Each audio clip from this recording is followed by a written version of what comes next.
आज आपको एक बहुत ही इम्पॉर्टेंट टॉपिक है डबल मार्कर टेस्ट या डुअल मार्कर टेस्ट, जो कि आजकल प्रेगनेंसी में हम लोग कराते हैं फीमेल्स के फर्स्ट ट्राइमेस्टर में। उसके बारे में थोड़ा सा डिटेल में बताऊंगी। नमस्कार फ्रेंड्स, मैं doctor Alka Goyal, senior obstetrician and gynaecologist, greater Noida west. Dual marker test क्यों होता है, कैसे होता है, क्यों कराया जाता है, कराना चाहिए कि नहीं कराना चाहिए? तो डुअल मार्कर टेस्ट देखिए बहनों, 11 से 12 हफ्ते के बीच में होता है। बहुत सारी लैब 11 से 13 हफ्ते के बीच में भी करती हैं। इस टेस्ट को करने से हम लोगों को अर्ली जो कुछ एबनॉर्मेलिटीज़ होती हैं ना, कुछ सिंड्रोम्स होते हैं जैसे डाउन सिंड्रोम, ट्रिपल सिंड्रोम, ये वाले एडवर्ड सिंड्रोम, ये 2-3 सिंड्रोम्स में अगर हाई प्रोबेबिलिटी होती है वो रूल आउट हो जाती है। अगर डबल मार्कर टेस्ट में जो वैल्यूज़ आती हैं उस कट ऑफ वैल्यू के नीचे अगर पेशेंट आता है, वो फॉल करता है, हाई रिस्क ग्रुप में फॉल करता है, तो फिर हम उसको फर्दर स्कैनिंग के लिए अर्ली भेज पाते हैं। अगर आपने डबल मार्कर टेस्ट नहीं कराया तो आपके पास सीधे आपने अल्ट्रासाउंड लेवल 2 करा लिया, या फिर आपने ट्रिपल मार्कर करा लिया या क्वाड्रपल करा लिया। ट्रिपल मार्कर 14 से 16 हफ्ते में करा लिया या क्वाड्रपल 17 हफ्ते के आसपास कराया, तो उसकी इन तीनों की ही रिपोर्ट 1 हफ्ते के बाद आती है। ऐसे में क्या होता है कि जो हाई रिस्क ग्रुप की फीमेल्स है, जिनका बेबी हाई रिस्क ग्रुप में आता है या थोड़ा एबनॉर्मलिटीज में आती है, तो हम उसको फर्दर कंफर्म करने के लिए अगर टेस्ट कराते हैं तो हमारे 18-19 हफ्ते की प्रेगनेंसी ऑलरेडी हो जाती है।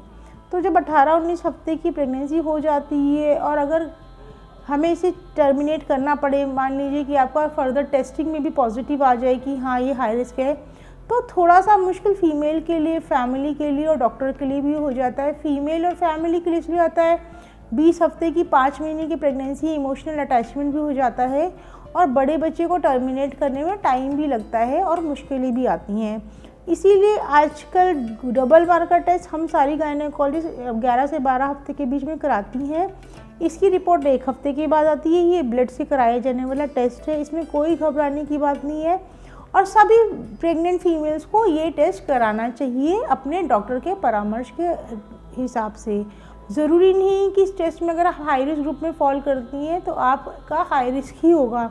कई बार वो आपका कैलकुलेशन करते हैं, इस टेस्ट की वैल्यू कैलकुलेशन के अकॉर्डिंग आती है। आपकी एज है, मैरिज एज है, प्रेगनेंसी कौन सी है, एथनिसिटी कौन सी है, तो इसलिए कभी भी बिल्कुल ना घबराएं। आप इस टेस्ट को, कहीं हो सकता है कि आप फर्दर टेस्टिंग में हाई रिस्क ग्रुप में ना आएँ, मगर डबल मार्कर टेस्ट ज़रूर कराएं। अर्ली डायग्नोस्टिक टेस्ट है, अर्ली डिटेक्शन के लिए, क्रोमोसोमल एनोमली के लिए, और क्योंकि जैसे कि आप सबको भी पता है मॉडर्नाइजेशन होने के साथ साथ क्रोमोसोमल एनोमलीज भी बढ़ती जा रही हैं। तो अगर आपके पास मॉडर्न एरा में आप रह रहे हो और आपके पास टेक्नोलॉजी है हर चीज़ को अर्ली डिटेक्ट करने की, तो आप उसको अर्ली डिटेक्शन करवाओ, उसमें आप लेट मत करो। आप इस वक्त जिस सेंचुरी में जी रहे हो उस सेंचुरी के हिसाब से अपनी प्रेगनेंसी भी डील करो। आप अर्ली इसको जाओ, डुअल मार्कर कराओ, अल्ट्रासाउंड लेवल 1 कराओ, अर्ली डिटेक्शन करो, सेफ प्रेगनेंसी जोन में रहो, है ना।